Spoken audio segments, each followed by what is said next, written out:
Alright, I'd like to introduce you a little bit of Western thought, Psyche and Symbols, C.G. Jung, Carl Jung.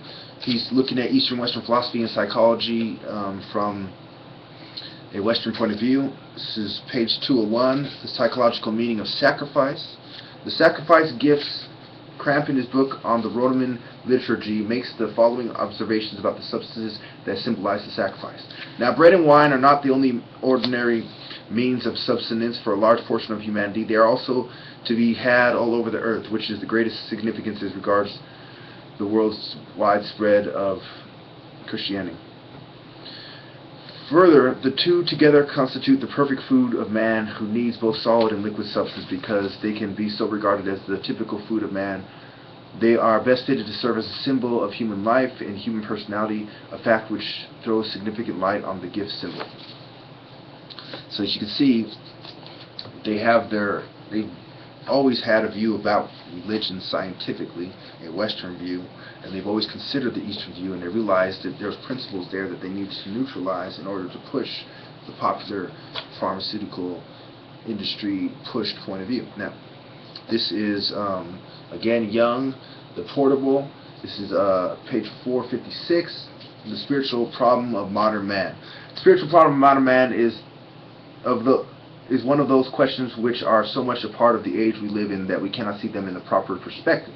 Modern man is an entirely new phenomenon. A modern problem is one which has arisen and whose answer still lies in the future. In speaking of the spiritual problem of modern man, we can at most frame a question, and we should perhaps frame it quite differently if we had the faintest inkling of the answer the future will give. So it goes on to talk about how they don't understand modern man, and from page 452, the man who has attained consciousness of the present is solitary. The modern man has at all times been so, for every step towards fuller consciousness removes him further from the original purely animal participation mystique with the herd, from submersion in a common unconsciousness. Every step forward means tearing oneself loose from the maternal womb of unconsciousness in which the mass of men dwell. So your nature is to go with the crowd, don't do it. The wise men like me don't do it, and we debate the liars who lead the crowd. Now, Yuan Duao by D.C. Lau and Roger T. Ames talking about Daoism, and this is page 38. Seizing the moment. What is the role of the human being in the unfolding of Tao? In China, the pursuit of wisdom has perennially centered on finding a way to stabilize, to discipline, and to shape productively and elegantly the unstoppable stream of change in which the human experience is played out.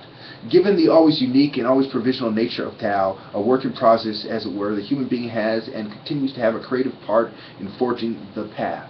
So as you can see, part of Eastern philosophy is your consciousness, you're forging the path. That's central to Eastern philosophy, like Daoism and the principles behind Tai Chi and Buddhism, etc. Now, ancient insights on Tai Chi Chuan, a string of pearls. Pocket Tai Chi book, page, which one did I want to read? Page 6 and 7.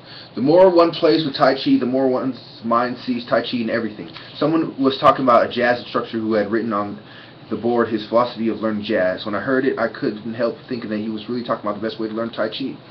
And it goes on to say, Tai Chi is in everything. Page 7. In Tai Chi practice, as in life in general, it is not what you do, but how you do it. Doing one movement correctly is much more beneficial than doing many movements incorrectly. Adhere to the classics. Practice, have patience, and you will attain mastery, as it is within all our grasp.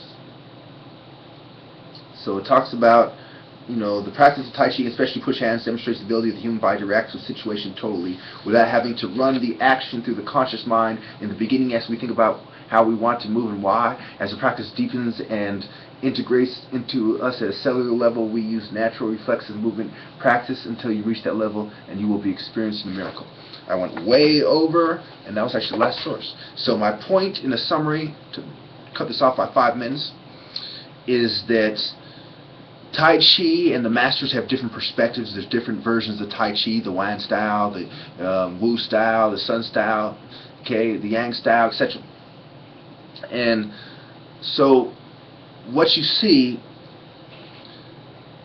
well, basically all these philosophies come from ancient Egypt, but I'm not going to get into that. But what you see, you know, ultimately, that's where the foundation of these principles is spread to India, to China, and Tibet, etc.